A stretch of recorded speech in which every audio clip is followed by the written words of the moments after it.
Hi there, and welcome to this day in history for December 17th. December 17th is the 351st day of the year in the Gregorian calendar, 352nd in leap years, with 14 days remaining to the end of the year. Today's word is sfectious. Sfectious is an adjective, and it's got a story. And here it is. The golden digger wasp is a thread-waisted wasp that nests in the ground. She'll dig a burrow, which you might see as a little hole in the ground about as big around as my pinky finger, just big enough for the wasp to enter and exit comfortably, about a half inch or a centimeter across. Once she's dug that burrow, she'll go out and capture a katydid, which is a bright green insect that looks like a cross between a grasshopper and a cricket. She'll sting it just enough to stun or incapacitate it, but not kill it, and then bring it back to her burrow. She lays the katydid down on the ground near the opening of her burrow and then goes inside to inspect the chamber where she intends to lay her egg. Then she comes back to the surface to collect the katydid to take into the chamber she just inspected, where she will install the katydid and lay an egg. I've actually observed this behavior in nature. It all looks like brilliant, thoughtful behavior. Here's the thing, though. If the katydid gets moved or repositioned in any way, like if a slight breeze readjusts the position of the katydid in relation to the hole, or if you, the observer, move it a short distance or to another place around the hole, if you even shift the position of the katydid, change the angle of the position, move the katydid from 9 o'clock to 3 o'clock, or from 2 o'clock to 4 o'clock, or spin it around by any degree, flip it upside down. When she comes out of the burrow, she will move it back to its original position, go back into the burrow to inspect the chamber, and then return for the katydid.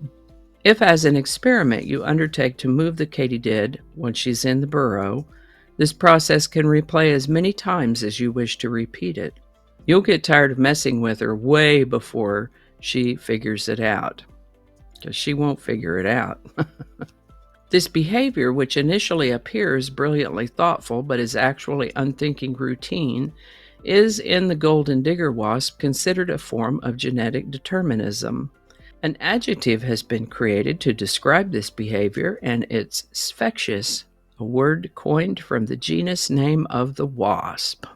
And with that, Admiral James O. Richardson was the commander-in-chief of the United States fleet when he expressed concerns that while advanced bases like Guam and Hawaii were necessary, he felt that funding and work to prepare those bases for wartime use had been woefully deficient. He had some other concerns too, but he was particularly concerned that the Pacific Fleet would be a logical first target in the event of war with Japan. Apparently, people higher up the chain didn't like what he had to say. There's an old saying that the squeaky wheel gets the oil, but in this case, the squeaky wheel didn't get the oil, it got changed. It got replaced. Admiral Richardson was replaced by Navy 4-star Admiral Husband Edward Kimmel. Interesting name, Husband, isn't it? Apparently, Admiral Kimmel was a creature of habit, everything the same all the time, and this apparent utter predictability made him vulnerable. This extremely predictable behavior, this sfectiousness, can lend itself to vulnerability, just as it may have done to Admiral Kimmel when the Japanese in fact did decide to attack Pearl Harbor, as Admiral Richardson had predicted they might.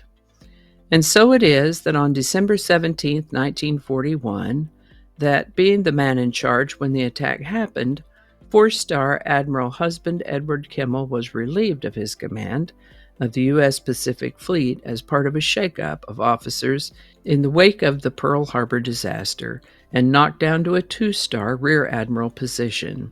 He retired the following year. Folks, shake things up once in a while. Be dependable, but not too predictable. On December 17, 1969, the United States Air Force Project Blue Book officially closed its study of UFOs.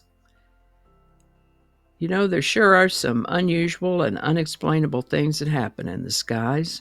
Lights in the sky, flying in unexplainable ways, and more. On the other hand, Where are the believable, sensible explanations?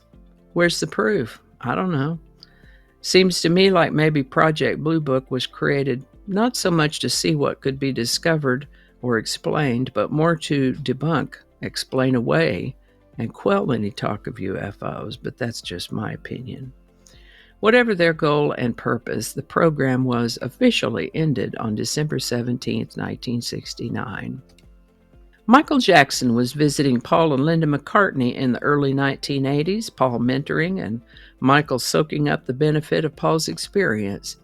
It was during this visit that they wrote and recorded the song Say, Say, Say, and it was released later on in 1983. It became Jackson's seventh top 10 hit in a year, his sixth #1 single in the U.S.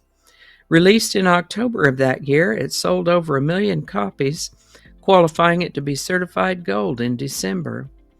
It began its second week in the #1 spot on the Billboard Hot 100 on December 17, 1984, where it remained for a total of 6 weeks, rolling into January of 1984. And I think that's going to do it for us today. Thank you so much for watching. Consider subscribing if you haven't already. Feel free to share this video with a link in your email, messaging, or social media. If you enjoy this series, you can check out the playlist that contains these videos. I'll put a link to that in the description. That description lives on YouTube, so for other platforms, I'll include the link to my blog page that is called No Really. You can also find me on Rumble, Parler, BitChute, and Getter.